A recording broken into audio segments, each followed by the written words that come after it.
James Boasberg, right? has issued a 19-page order and opinion, and I read it.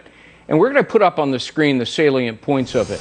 Basically, that Comey, McCabe, and the rest of the gang at the FBI were dishonest. They concealed from the court that Page worked for the FBI. They omitted that Page had been honest about his contacts. They altered a key document. They hid that Christopher Steele, the ex-British spy, was biased and not credible. They covered up who paid for the information, the Clinton campaign and the DNC. They deceived judges about news reports. They concealed multiple exculpatory evidence. But John, most of all, the judge points out that in January of 2017, the FBI learned that the whole dossier, the basis for the Trump-Russia hoax, was phony and made up. And they didn't shut down the investigation or stop the spying. They accelerated it. It's unbelievable. It is unbelievable. And what does this reflect? Judge Boasberg is a brand new judge. The last judge sat with a blind eye for the last 2 years while all these things came out in your good book and my reporting and all the other great reporters who worked on this.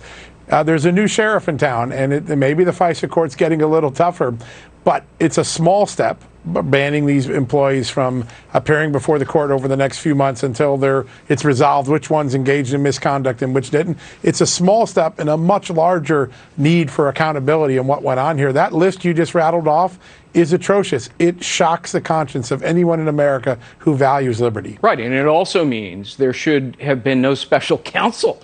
Because, in January of 2017, was several months before Mueller was appointed, there was no evidence that justified a special counsel.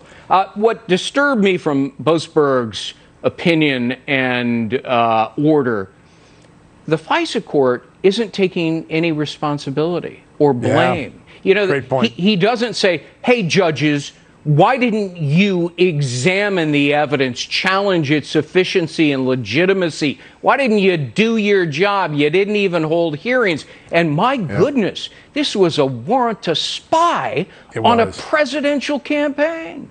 And red flags all over that application. If you're sitting there as a judge and in October, 1 month before the election, a sensational allegation comes in against the Republican nominee, you might want to ask, any chance this is coming from Democrats or an interested party? The judges didn't hold a single hearing. This is why the president is holding out for reforms. He wants a different way that the FISA court operates.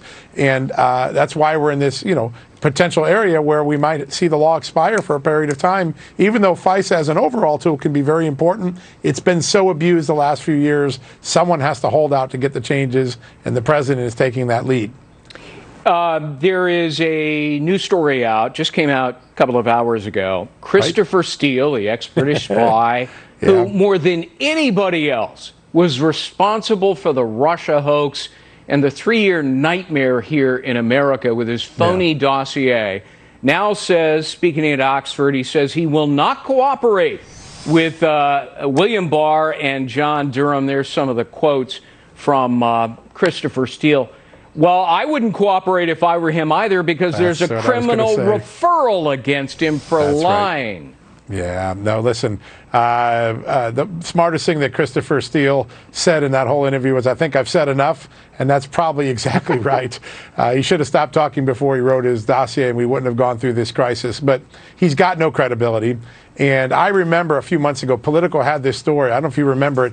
Natasha Bertrand, I think, was the reporter, and she said the IG found Christopher Steele credible. That was yet another one of those great Steele whoppers, because we know from the IG report he found him anything but credible. He's a tragic character in this figure, because he inflicted upon America as a foreigner all the crisis that we went through. It was an unnecessary crisis. All right. Now, you've been all over the Hunter Biden Burisma story. You've broke a lot of news on that. Are you encouraged?